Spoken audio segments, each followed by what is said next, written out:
All year, we've been waiting to see how the legislature was going to make up for the state's multi-billion-dollar deficit.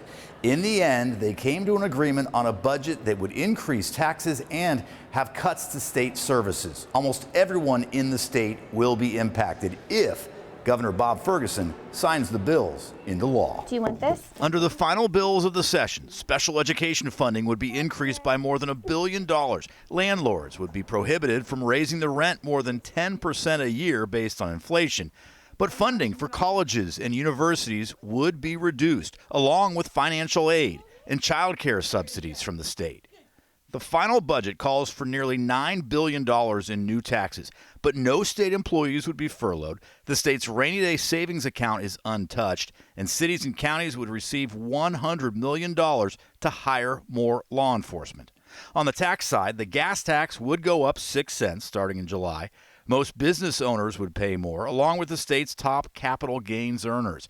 And a new electric vehicle tax would be established. For now, only Tesla would be impacted. Every time we raise a tax, we take money out of a consumer's pocket. While Republicans felt the budget could be balanced without new taxes, the Democrats, who control the majority in the House and Senate, said the cuts went deep enough. For special ed kids, there's a lot more that we have to do, and we're not making progress at the rate that we need to be doing. And this is not even talking about our civil commitment, our inpatient beds, our substance use disorder treatment. I mean, the list goes on and on and on. In a written statement, Governor Bob Ferguson said he appreciated legislators passing a budget that relied less on taxes than the original proposals released earlier this year. But he said he is going to go through the budgets line by line before making any decisions on whether or not he will sign them into law. He has 20 days from today.